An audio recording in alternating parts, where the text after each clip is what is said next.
Hey, what's going on, everybody? This is Tyrone back with Tech Life.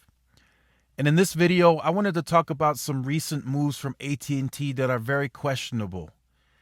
And the reason I say questionable because the market now, competition-wise, is more competitive than it's ever been.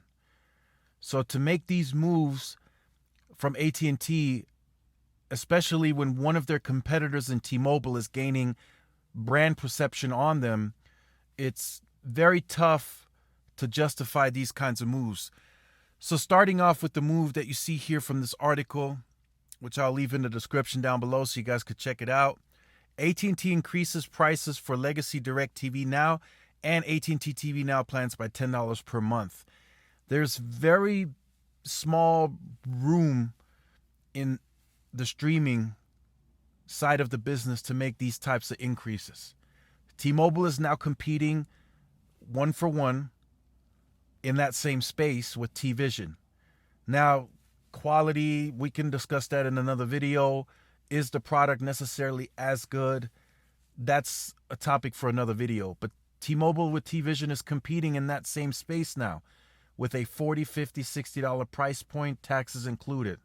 So you have very little room to make these moves and not expect T-Mobile to pick off some of those customers.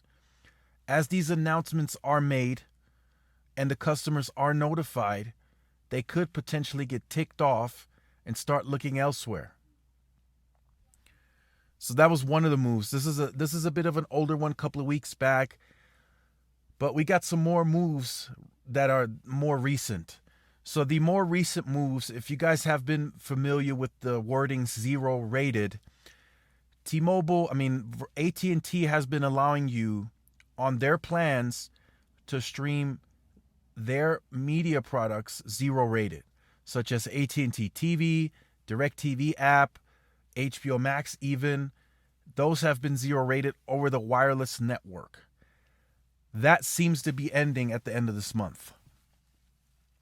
So at the end of this month, customers are being notified that the streaming of the TV products on the wireless side of the network will now count towards your data usage, and that means it'll eat in to your deprioritization limit. And if you stream more heavily TV over the wireless, you're likely to hit your deprioritization limit far sooner than you would in the past.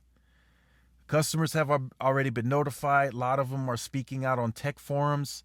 So that's a very interesting move from from AT&T after T-Mobile just announced the Magenta Max. I don't want to sit here and say that AT&T is making it easy for T-Mobile, but some customers are not going to like this move. Is it affecting all? Did some customers even keep track of that? Likely not. Heck, 80, 90% of customers probably didn't even know that it was zero rated. But the fact that now, since it was a move and the customers have to be notified, the customers are like, well, wait a minute. I was getting this. Why is it being taken away? Now it's stirring up a conversation online.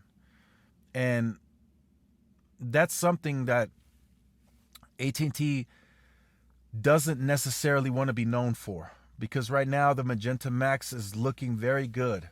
Trust me. And it's being advertised very heavily with nationwide marketing. And then another move that's a bit older too, which I think is a negative as well. AT&T moved all tablet plans down to 480p. If you're still on the older tablet plan, no worries. You're still doing 1080p. But the newer unlimited tablet plans only allow for 480p streaming. It's no longer 1080p. I've been checking it and tracking it, and it's mostly 480p. You can do 720p at times, but sometimes it buffers. 720p 60 buffers for sure. 720p is a little iffy. 480p is fine on the tablet. So those are some of the moves. Those three moves, I think, are some moves that could potentially cause T-Mobile to intercept some of those customers. I really truly believe that. They've mentioned they've been able to convert 35% of the home internet base over to wireless. That means those customers had services with other providers previously. They got them locked in. They're competing. T-Mobile's competing very, very aggressively. They're not letting a single customer go untouched.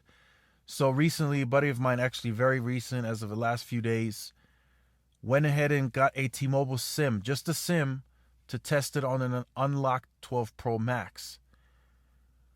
As soon as his info went into the system to generate that SIM, he received a phone call from T-Mobile about 6 to 8 hours after, trying to reel him in, trying to get him to port in. Hey, this is what we're offering.